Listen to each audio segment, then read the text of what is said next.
안녕하세요. 번번한 복덕방입니다. 구독과 좋아요, 알림 설정, 회원가입 부탁드리겠습니다. 오늘 한국은행이 기준금리를 0.25% 내리면서도 상당히 찝찌름한 반응을 보일 수밖에 없었던 것. 금통위원들이 5명, 3개월 뒤에도 똑같은 오늘 내린 3.25% 금리 수준을 유지해야 한다는 그런 발언을 함으로써 향후 금리 인하는 지속적인 방향으로 가기가 상당히 어렵다는 걸 우회적으로 보여줬었는데, 일각에선 왜 0.5% B컷을 하지 않았느냐라는 물음에 이창용 총재는 미국처럼 금리를 B컷으로 조정할 수 있는 상황이 아니다 라는 말로 답을 내놨죠. 이건 결국 결론적으로 이번 인하가 상당히 매파적인 인하라는 그런 사실을 보여주는 거고, 전체 금통위원이 6명인데 이 중 5명이 3.25%를 최소 3개월 동안 유지해야 한다는 의견을 내놓은 것은 연말까지 다시 금리를 움직이기에는 상당한 부담이 있을 수밖에 없다는 것을 고스란히 보여주는 그런 대목이 아니겠습니까? 일단 금리를 0.25% 내린 건 물가 상승률에 대한 안정세, 착안을 한 것 같고, 거시경제 부분에서의 이 경쟁력 확보 측면도 언급을 했는데, 일단 0.25%는 거의 움직이지 않는 동선으로 비춰질 수도 있겠고요. 실질적인 이 시장금리, 그러니까 은행의 주택담보대출 금리에 지대한 영향을 줄 만한 수치는 아니기 때문이죠. 일단 미국은 그동안 5% 정도의 금리를 올렸던 전력이 있어서 이걸 낮추기 위해서 0.5% 빅컷이라는 카드를 쓴 거고, 한국은행은 3% 정도 올린 궤적에 따라서 0.25%를 내린 거라, 그만큼 올라간 수치를 뒤로 보정하기 위해선 미국 따라가다가는 거의 가랑이가 찢어질 거 당연하죠. 일단은 한원도 금융 안정성 부분에서 중앙은행이 금리를 내려도 시중은행은 계속해서 금리를 상향 조정하는 것이 주택 관련 심리를 자극하지 않는 그런 긍정적 효과를 거둘 수 있기 때문에 지금 시중은행의 고금리, 긍정적인 평가를 내리고 있는 걸 봐선 시중은행이 중앙은행 금리 인하 수치만큼 동조화되는 일은 없을 거라 보면 되겠습니다. 오늘 그래서 금리 인하는 그냥 상징적인 부분으로 이해를 할 수가 있는 건데, 일단 금리 인하 버튼이 눌러진 순간부터는 금융시장의 환율 부분은 뒤로 밀릴 수가 있는 가능성이 높죠. 자체 기준금리가 낮아진다는 건 곧바로 통화가치에 대한 투자가 말릴 수 있는 여지가 있어서 오늘도 살짝 떨어졌던 환율 부분이 다시 살아나기 시작한 걸 볼 수가 있겠고요. 여전히 달러 강세는 주요국들의 통화를 눌러놓는 형국으로 가고 있는데, 특히 한은의 기준금리 인하로 인해서 원화 가치는 상대적으로 약세로 갈 수밖에 없겠고요. 투자하는 외국 자본이 이자율이라는 수익률로 동선을 정하기 때문에 원화 약세는 위안화와 동조하는 성향을 띠면서도 동시에 약세 쪽으로 더욱 기가 빨리는 현상이 벌어질 가능성이 높다는 얘기입니다. 이렇게 되면 원화 대비 이 달러 가치는 높아져서 계속적으로 이 셀 코리아로 가는 외국인 증시 매도세는 더욱 퇴로를 크게 열 가능성 많다는 얘기죠. 그러니 오늘 자본시장 기준금리 인하에 가장 영향을 직접적으로 받는다 해도 과언이 아니죠. 그러니 오늘 자본시장 기준금리 인하에 가장 영향을 직접적으로 받는 것이죠.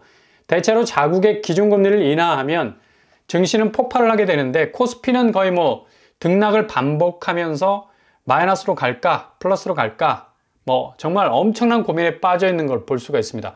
게다가 외국인 매도세는 더욱 증가해서 하루에 5천억 이상을 내다 팔고 있는 상황이 벌어지고 있죠. 기준금리 인하가 되니 당연히 투자에 대한 가치가 수익률 면에서 줄 수밖에 없는 거고, 이자 가치가 높은 통화 쪽 증시를 찾을 수밖에 없는 거 아니겠습니까?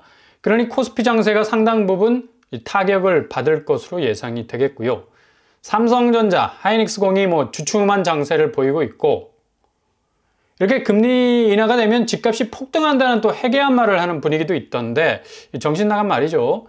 한은의 금리 인하는 궁여지책입니다. 총재 스스로가 밝혔듯이 매파적인 인하, 그러니까 금리를 내리면 안 되는 상황인데 경제 불황 요소가 오버랩이 되다 보니까 억지로 끌어내린 형국인데, 가장 아킬레스건이 될 수밖에 없는 건 경제 지표가 워낙 좋지 않다 보니까 중앙은행의 금리 스탠스가 완고하게 비춰지면 안 되기 때문에 나온 상징적 인하로 보이고, 결국에 시장 금리 자체는 더욱 단단하게 쪼여질 것으로 보입니다. 워낙 대출 규제 자체가 전방위적으로 실행이 되는 상황이어서 이걸 중앙은행 금리 인하 분위기와 키높이 구두를 같이 신게 되면 그냥 한 방에 무너질 수도 있는 한 달간 10조 원이 실행된 대출 수요, 뭐 볼 것도 없이 터져 나올 게 뻔한데, 계속적인 대출 쪼이기는 가계부채 때문에 진행형일 수밖에 없습니다. 아마도 한 달 상간으로 기준금리 인하가 됐어도 집값은 계속적인 하락세로 갈 수밖에 없는 요인이 바로 이것이고, 특히 대외 금융시장의 변화가 물밀듯 밀려올 수 있는 가능성이 커서 한국 부동산은 새로운 국면으로 들어가게 될 가능성 높겠습니다. 중앙은행이 금리 낮췄으니 집값 폭등하겠다라고 생각하는 집주인들은 거의 없죠. 결국엔 지금 경제 상황이 비상시국이라는 대응 차원에서 나온 조치고, 이 불황이 참 얼마나 길고 굵게 갈 건지는 오늘 금통위원들의 신중한 3.25% 유지론이 그대로 이 사실들을 반증해 준다고 볼 수가 있다는 얘기죠. 그러니 뭐 이러다 집값 왕창 다시 올라서 정말 벼락거지 되면 어떡하나 라는 걱정 안 하셔도 된다는 얘기입니다. 집값은 향후 연말로 가면서 계속적으로 떨어지게 될 것 같고요. 적정한 진입 타이밍에 출입문을 열 수 있을 정도로 한국 부동산 시장은 더 이상의 부양은 위험하다는 사실을 인지하고 있기 때문에, 무턱대고 부동산 시장 자금을 다시 돌게 하면 그냥 나라 문 닫을 판으로 쏟아지는 빚 문제로 온 세상을 진동시킬 건데, 아무튼 하는 스스로가 지금은 비상시국이었다는 걸 고스란히 보여준 금리 인하였다는 거, 이 부분만 기억을 하시면 되겠습니다. 당장 뭐 오늘 코스피 시장 한번 보세요. 다른 거 뭐 대외 여건 변화나 금융시장 변동성 멀리 갈 것도 없지 않습니까? 자국 금리를 인하했는데도 금융시장은 어제보다 더 나빠진 모습 보이고 있지 않습니까? 전혀 금융시장엔 호재로 인지가 되지 않는 겁니다. 도리어 이 외국인 매도세가 급격하게 불어나서 빠져나가고 있는 상황인데, 이것만 뭐 딱 봐도 앞으로 부동산 시장 역시도 완전히 기진맥진한 상황으로 이어질 것으로 보이고, 이례적인 급변침을 할 것으로 예상이 됩니다. 9월달 이 거래량을 보더라도 지금 2285건에 그치고 있어서 아마도 5000건 될락말락으로 빠지게 될 것으로 보이죠. 그만큼 거래 동력이 완전히 소진이 되어 가고 있고, 이 기준금리 인하가 됐어도 시중금리는 움직일 여력이 없기 때문에 상당 부분 거래량은 계속적으로 줄어들 것으로 보입니다. 이렇게 거래가 줄어간다는 거, 딱 두 가지 이유죠. 하나는 자금줄이 이 부동산 쪽으로 가는 것이 더 이상 원활하지 못하다는 얘기. 오늘 중앙은행은 기준금리를 내렸지만 시중은행 대출금리는 반대로 올렸습니다. 5대 은행 국민, 신한, 하나, 우리농협은 금리 하단이 0.72%가 올랐고 상단은 6%대를 돌파하고 있는 걸 볼 수가 있죠. 기준금리 내리면서 주택 구매 심리가 움직일 가능성 있다. 여러모로 생각하지 않고 바로 직진 모드로 움직이는 수요들이 많기 때문인데, 이런 이유로 은행들은 대출문을 더 좁힐 가능성 많다는 얘기죠. 결국 이게 대출 풍선 효과를 최대한 막으려는 은행 쪽 쉴드가 처질 가능성 많다는 얘기인데, 이렇게 되면 기준금리는 낮아지는 데 반해서 은행 주담대 금리가 높아지는 결과를 초래할 수밖에 없다는 얘기죠. 그래서 부동산으로 흘러들어오는 자금이 갈수록 팍팍해질 가능성 높아집니다. 그리고 거래량이 이렇게 줄어드는 두 번째 이유는 바로 집값이 너무 올랐죠. 집값 자체가 좀 꺾여야지 뭔가 매수세가 붙을 수 있는 건데, 아무리 기준금리 내려서 매수 심리가 회복 단계에 들어간다 해도 일단 현실적인 집값 수준이 너무 높은데 어떻게 이걸 감당을 하겠습니까? 단순 고금리 문제 때문에 손절에 들어간 매수세가 아니었다는 거고, 집값이 뭐 어떻게 해서든 아래로 끌려 내려와야 뭔가 쇼부를 볼 수 있는 면이 있는 건데, 그동안 너무 오른 집값이 오히려 매수세를 달아나게 한 것. 그래서 이렇게 거래량이 쪼그라들고 있는 거죠. 그러니 당연히 연말로 갈수록 집값은 아주 커다란 급변침을 맞을 수밖에 없겠고요. 그래서 안심하셔라. 기준금리 인하와 집값은 지금 상황에선 별 상관이 없습니다.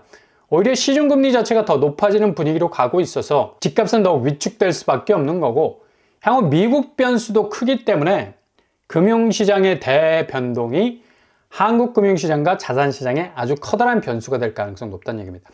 이런 상황에서 오늘 잠실 레미안 아이파크 공고가 나왔는데 이 분양가 면밀이 참 굉장하다라는 생각이 들 정도죠. 59제곱 15억 선, 그리고 74제곱 17억 선, 게다가 84제곱 18억 선, 104제곱은 22억 선으로 나왔습니다. 상당히 고분양가 선상에 머물러 있죠. 분양가 상한제가 적용이 돼도 30평대는 20억에 육박을 하고 있습니다. 이런 맥락에서 보자면 11월 둔촌주공이 얼마나 이 대출 수요가 잔금 확보를 해서 진입이 가능하겠느냐도 문제인데, 지금 대출 수요들이 발을 동동 구르는 이유도 시중은행 대출 규제가 더욱 타이트하게 쪼여지는 바람에 이게 상당 부분 렉이 걸릴 가능성이 높죠. 그래서 이번 기준금리 인하로 시중은행 대출이 조금 완화되지 않을까라는 기대도 가졌지만 결국 오늘 시중은행들이 금리를 올려버리는 분위기. 둔촌주공 입주자로서 난망한 상태가 되는 거고, 그래서 심지어 지방은행과 이금융권으로 수요를 넓히는 작업까지 하고 있는데, 이게 또 이금융권 건전성과도 물려 있어서 앞으로 1만 2천 가구 중에 적어도 70% 이상은 잔금 대출 받아야 될 건데, 지금 수요가 이렇게까지 막대한데 이와 맞물려서 얼마나 대출 수요가 제대로 자금을 확보하느냐, 상당히 좀 어려운 국면이 진행이 될 것으로 보이고요. 오늘 한은의 기준금리 인하가 마냥 좋은 호재가 되지 못한다라는 얘기. 역시 둔촌주공 재건축은 처음에 자금에서부터 시작해서 마지막까지 이 자금으로 끝나는 양상 고스란히 보여주고 있네요. 아무튼 대출 풍선 효과가 둔촌주공을 기점으로 확대돼서는 안 되기에 이 금융당국에서도 점검에 들어가는 상황인데, 11월 입주 프리미엄이 서울 신축으로서 어느 정도 나오게 될지도 관전 포인트가 될 것으로 보입니다. 자, 이런 신축 집값이 앞으로 어떤 상황을 맞이하게 될 건가? 무조건 강남 쪽 신축들이 10억 프리미엄을 구가하는 이 시대적인 흐름을 타고 갈 것인가? 오늘 한은이 내린 금리 인하 결정은 결국 이 경제 불황의 장기 침체를 의식한 침체 구간에 누른 인하 버튼이라서 상당히 부담스러울 가능성 높고요. 당장 금융시장은 금리 인하라는 호재성 팩트도 단순 수용을 하지 못하고 오히려 마이너스 장으로 끝나버리는 결과를 보여주고 있는데, 외국인은 6천억 가량을 팔고 나가버렸습니다. 2,600선도 회복하지 못한 2,500선. 결국엔 부동산 자산시장의 그림을 미리 볼 수 있는 부분인데, 불황을 타개하지 못하는 금융시장의 모습은 앞으로 부동산 시장이 어떤 운명을 맞게 될 것인지 고스란히 보여주는 대목이라 할 수가 있겠죠. 그러니 차분히 기다리시면 정말 특별한 기회들이 마구마구 쏟아지게 될 겁니다. 금리 인하됐다고 갑자기 집값이 불똥처럼 튈 일은 단 1%도 없을 가능성 많게 보입니다.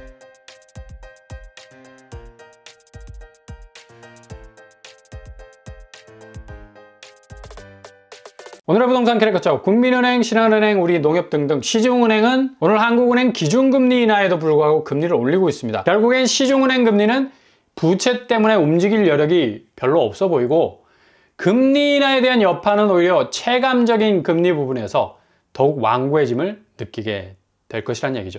특히 오늘 코스피 시장은 금리 인하와는 반대로 움직이는 하락 추세로 마감을 하고 있다는 거. 앞으로 부동산 시장이 어떤 방향으로 갈지를 분명히 보여주는 대목이라 할 수 있겠습니다. 오늘도 응원합니다. 항상 여러분의 길이 꽃길만 되실 수 있길 바랍니다. 산업반바람 목도발 마치겠습니다. 구독과 좋아요 부탁드립니다. 감사합니다.